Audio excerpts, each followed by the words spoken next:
सूखा पड़ने के कारण एक गांव पूरी तरह से बर्बाद हो गया। उस गांव में एक भी इंसान जिंदा नहीं बचा। गांव को पानी देने वाला पुराना कुआं भी सूख चुका था। एक रात उस कुएं के अंदर से आवाज आने लगी।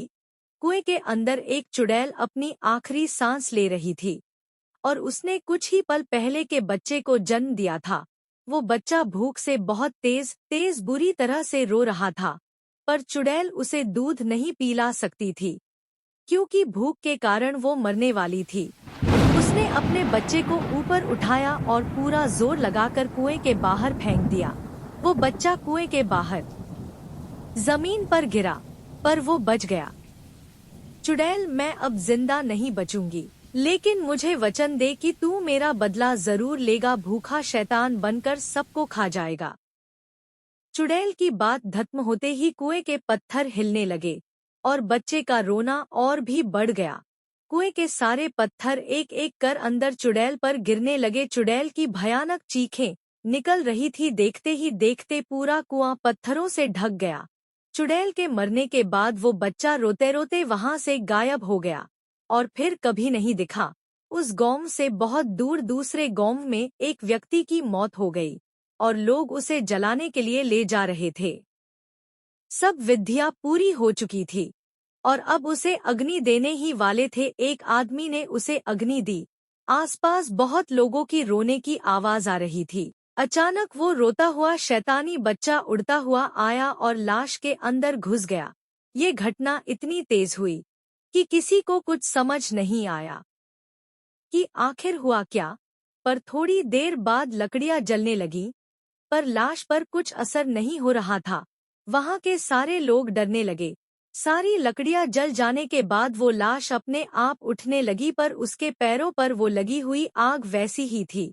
लाश उठकर खड़ी हो गई और उस लाश ने शैतानी रूप ले लिया और उसे देखकर वहां के सारे लोग डरकर भागने लगे। शैतान, खाना चाहिए, खाना चाहिए।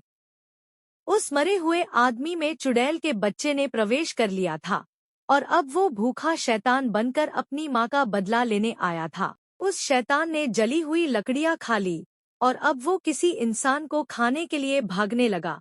उसने एक आदमी को पकड़कर उठाया और अपने पैरों में लगी आग से जलाने लगा। उसका शरीर पूरी तरह से जल जाने के बाद शैतान उसे खा गया।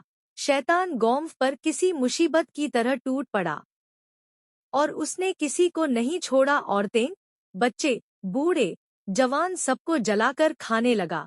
चारों तरफ गांव वालों की चीखें सुनाई देने लगी। कुछ देर बाद पूरा गांव शांत हो गया क्योंकि सबको इस शैतान ने खा लिया था, पर वो अब भी भूखा था। वो अपने आसपास देखने लगा, जोर से चिल्लाने लगा। ऐसी भयानक आवाज सुनकर पेड़ के पीछे छुपा एक आदमी वहां से भागने लगा और तभी शैतान की नजर उस इंसान पर पड़ी। शैतान ने उस भागते हुए इंसान को देख लिया।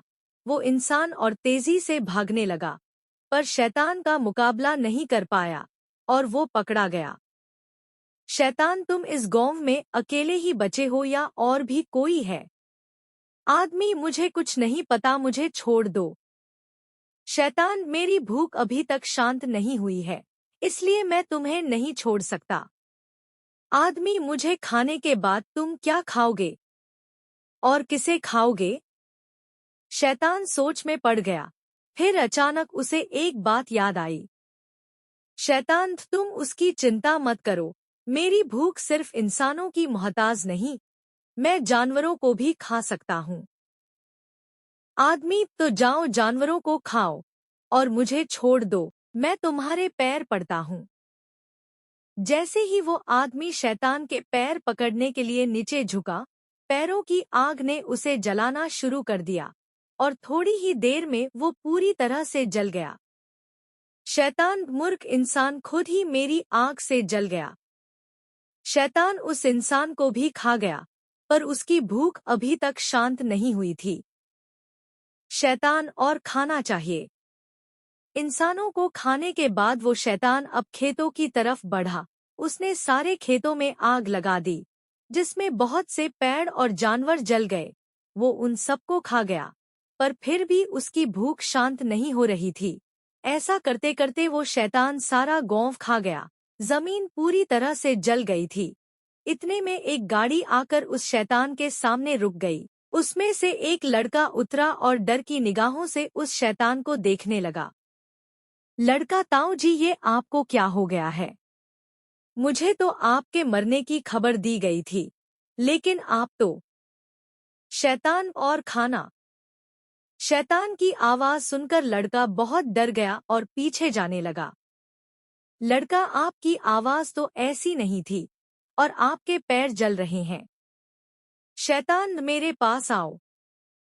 लड़का भागने लगा पर उस शैतान ने उसे पकड़ लिया और उसे आग से जलाने लगा। लड़के के चिल्लाने की आवाज दूर दूर तक गूंज रही थी। शैतान उसे खा गया। लड़के को खाने के बाद उसकी नजर उसकी गाड़ी पर पड़ी। उसने गाड़ी पर छलांग लगाई और गाड़ी को जलाने लगा। जैसे ही गाड़ी ने आग पकड़ी, थोड़ी ही देर में गाड़ी फट गई। गाड़ी के साथ साथ शैतान के शरीर के भी टुकड़े टुकड़े हो गए और वो बच्चा उस शरीर से बाहर आ गिरा। वो शैतानी बच्चा अभी भी भूख के मारे जोरों से रो रहा था और उसकी आवाज उस वीरान जगह पर गूंजने लगी। अगर मेरी ये कहानी आपको पसंद आई हो तो कमेंट, शेयर एंड सब्सक्राइब जरूर करें। Thank you.